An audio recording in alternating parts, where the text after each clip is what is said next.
Hello YouTube మిత్రులారా, మీరందరూ ఎలా ఉన్నారు? మీరందరూ బాగున్నారనే అనుకుంటున్నాను. నేను కూడా చాలా బాగున్నాను. మీరందరూ మన వీడియోస్ చూస్తున్నందుకు నాకు చాలా సంతోషంగా ఉంది. కానీ బాధాకరమైన విషయం ఏమిటి అంటే మీరందరూ వీడియోస్ చూస్తున్నారు కానీ ఎవరూ లైక్ చేయట్లేదు.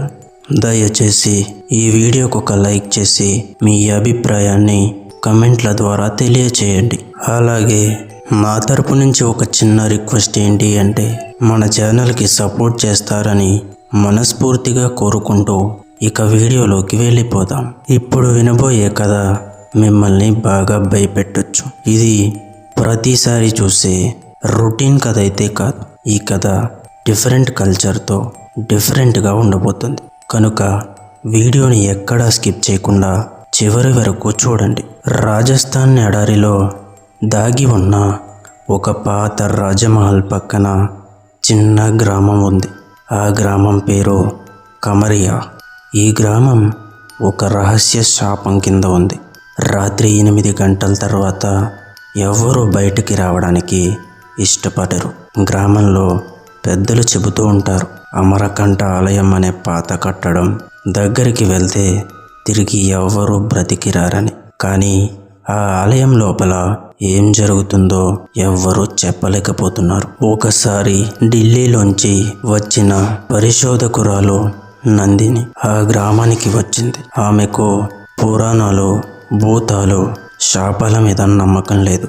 ఇదంతా మనుషుల కల్పనే అని ఆమె భావించేది. కానీ ఆ ఆలయం గురించి వినగానే ఆమెకు ఒక వింత ఆకర్షణ కలిగింది. ఆమె రాత్రి అక్కడికి వెళ్ళాలని నిశ్చయించుకుంది. గ్రామ పెద్ద వృద్ధుడు ఆపుతూ అన్నాడు, అమ్మా, అక్కడికి వెళ్ళొద్దు. ఆలయం గోడల మధ్య నుండి ఎవరు కేకలు వస్తాయో తెలుసా? అది మానవం కాదు, అది ఎప్పటికీ బంధించబడిన దెయ్యం. దాని ఆకలి ఇంకా తీరలేదు. కానీ నందిని కేవలం నవ్విందంతే. ఆమె తలలో మాత్రం ఆ మాటలు మిగిలిపోయాయి. అదే రాత్రి చంద్రకాంతి కమ్ముకున్న వేళ నందిని ఒక లాంతర్ పట్టుకొని ఆలయం దగ్గరికి వెళ్ళింది. గాలి ఒక్కసారిగా చల్లబడింది. గుమ్మం దగ్గరికి రాగానే తలుపులు స్వయంగా గట్టిగా శబ్దం చేస్తూ తెరుచుకున్నాయి. లోపల చీకటి అంతగా ఉంది కనుక లాంతరు వెలుగు కూడా భయంతో వణికినట్లు కనిపించింది. గోడలపై వింతగా ఎర్రటి చేతి ముద్రలు పడ్డాయి. నేల మీద పాత పూజా పాత్రలు, విరిగిన అద్దాలు, మానవ కపాలాలు గుట్టలుగా ఉన్నాయి. ఒక్కసారిగా నందిని చెవుల్లో ఒక ఆడమనిషి గుసగుసలు వినిపించాయి. నన్ను విడుదల చేయి. ఆమె హృదయం బలంగా కొట్టుకుంది. ఇది నిజమా లేక నా భ్రమ అనిపించింది. మధ్యలో ఒక పెద్ద శిలా విగ్రహం ఉంది. దాని కళ్ళలో ఎర్రటి మణులు మెరుస్తున్నాయి. నందిని దగ్గరగా వెళ్ళగానే ఆ మణులు ఒక్కసారిగా వెలుగులు విరజిమ్మాయి. గోడలపై రక్తపు అక్షరాలు తేలాయి. బలి లేకుండా ద్వారం తెరుచుకోదు. ఆ మాటలు చదివిన వెంటనే గదంతా గాలి చప్పులతో నిండిపోయింది. ఆ సమయంలో బయట గాలి వేగంగా వీచి ఆలయ తలుపులు మూసుకుపోయాయి. నందిని లోపల బంధించబడింది. ఒక్కసారిగా వెనుక నుండి మెల్లగా అడుగుల శబ్దం వినిపించింది. ఆమె వెనక్కి తిరగగానే పొడవాటి జుట్టుతో కళ్ళు గులాబీ రంగులో వెలిగే ఒక ఆడదెయ్యం కనబడింది. అది మెల్లగా ఆమె వైపు నడుస్తోంది. ఆమె నోరు తెరిచి అరవబోయింది. కానీ స్వరం బయటికి రాలేదు.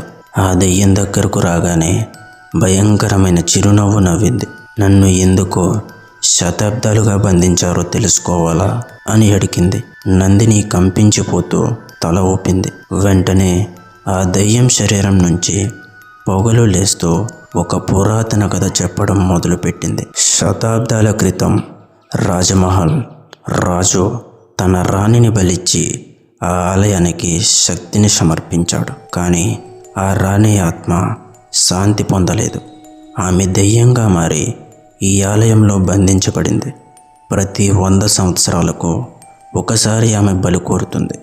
ఈసారి నీ రక్తమే కావాలి అని ఆ దెయ్యం గర్జించింది. నందిని భయంతో బయటకు పరిగెత్తబోయింది. కానీ గోడల మధ్య నుంచి నందిని భయంతో బయటకి పరిగెత్తబోయింది. కానీ గోడల మధ్య నుంచి చేతులు బయటకి వచ్చి ఆమెను పట్టుకున్నాయి. వందలాది ఎముకల చేతులు ఆమెను లోపలికి లాక్కుపోతున్నాయి. ఆమె కేకలు వేస్తూ పోరాడింది.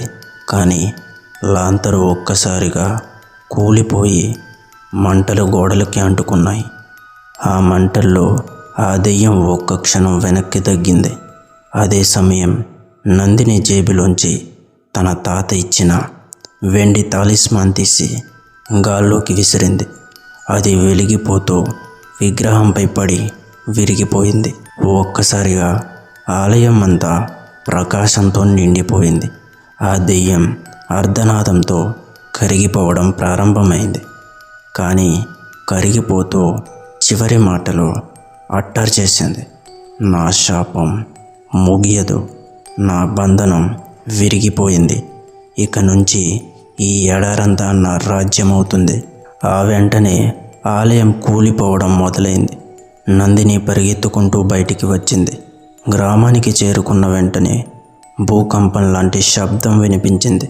ఎడారి ఇసుకలు ఎగసిపడుతూ ఎరుపు కాంతి వెదజల్లాయి. గ్రామ పెద్ద కళ్ళల్లో భయం తలుక్కుమన్నది. అవును, ఆమె ఇప్పుడు స్వేచ్ఛలో ఉంది. ఇక ఈ గ్రామం నాశనం తప్పదు అని కన్నీళ్లతో అన్నాడు. నందిని కాపాడుకుంది. కానీ ఆ రాత్రి నుండి కమరియా గ్రామం ఒక శూన్య భూమిగా మారింది. ఇల్లు, వృక్షాలు అన్నీ ఇసుకలో మునిగిపోయాయి. కానీ ఎడారి మధ్యలో ఇంకా ఒక ఎర్ర కాంతి మెరుస్తూనే ఉంది.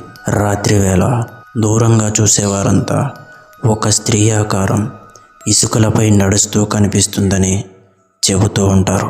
ఆమె ఎవరో కాదు, అమరకంఠాలయ రాణి